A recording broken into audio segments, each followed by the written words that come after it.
Good morning. It's a Friday, and you know what that means. Doesn't mean anything.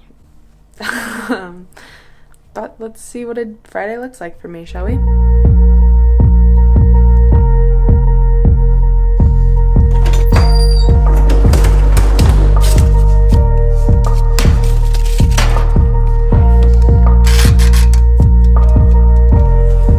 Busy day and an exam, so I'm going to do my very best to bring you along for those things. So I have lab this morning at 8 a.m. and it is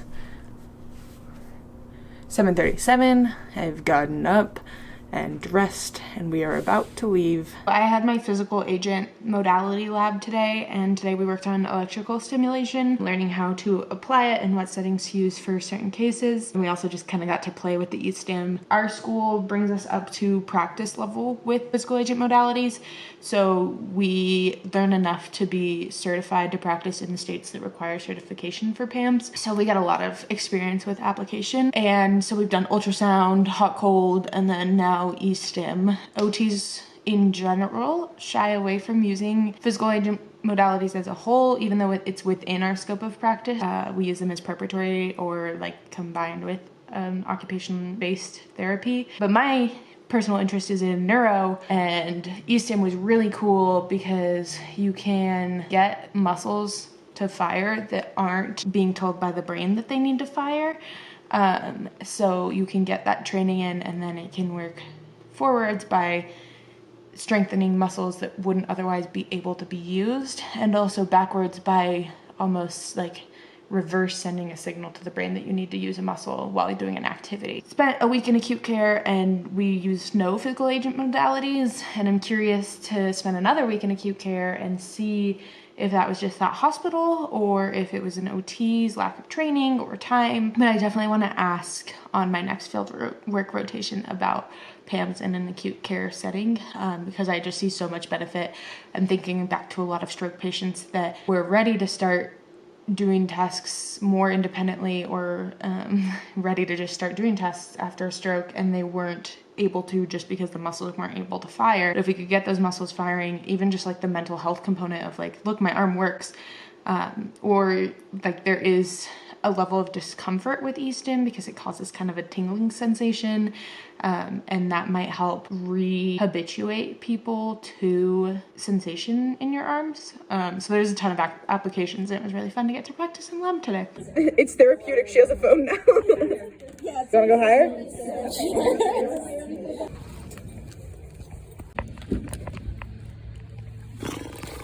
I'm at work right now, and I'm about to head to different work. Do I look worn and beaten? Today's been long. It is 8:20. I've spent the last 2 hours studying for a test that I am taking at 9. A 9 p.m. test is far too late for an exam, especially after a full day of school. And then after that, I need to get my shit together. So I am not even done after I take this test, which is really fun. Go to OT school, they said. It'll be fun, they said. You'll be successful, they said. No, but seriously, this is a very realistic day. My hair is in a new bun. My hair will infinitely change positions throughout the day. I cannot leave it alone. So now it's in a bun. And I have a zit. And another one. As we discussed, my exam is soon.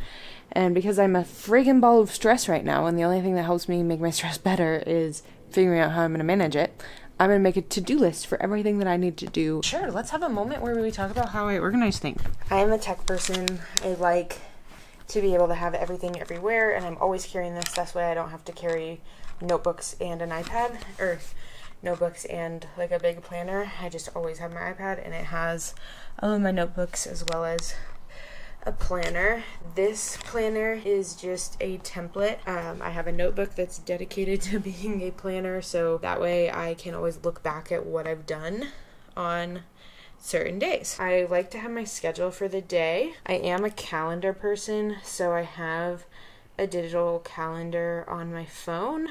I like to be able to toggle between the different like aspects folders of my life. So if I don't want to see like exams or school, I can just look at what my personal things are.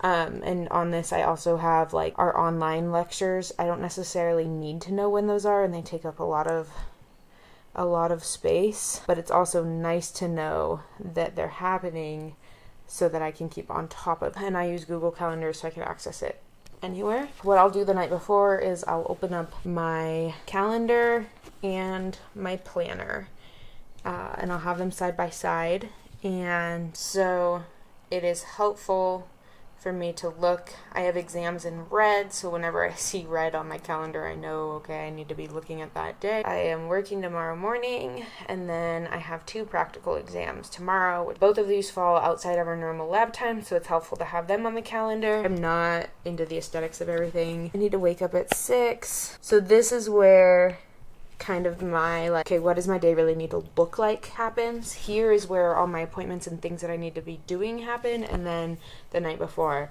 okay, we're deciding I am waking up at 6, and then I would think, do I want to get a workout in the morning? No, that's not going to happen because I'm working from 7 to 8, and then I'll just make a note for myself, I need to leave by 7. And now we'll touch on our to-do list, which actually will be pretty short. And then I will sometimes put, like, if I have laundry or personal care items, I'll put those in a different color than school. And so that's one way that I kind of block out my time. Actually, I know that I have a day where I blocked things out. Okay, so for example, here I was doing kind of a more blocked structure for the day. So on this day, I had a green and a blue to-do list. And so my goal was to get the green things done during the green block and the blue things done during the blue block. And then clearly I had like Home Depot on my schedule. Yeah, so that's kind of how I block out my time and do my planning. And maybe that's helpful for you. Or maybe that was super boring and you just skip through it. In that case, I feel ya, bro.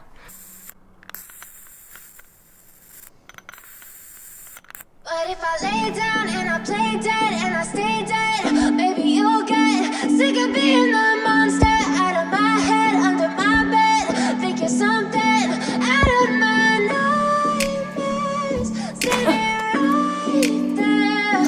But if I lay down and I play dead and I stay dead, then will you get bored of killing me? Silhouettes of you are like a taunt. Never really know just what you want.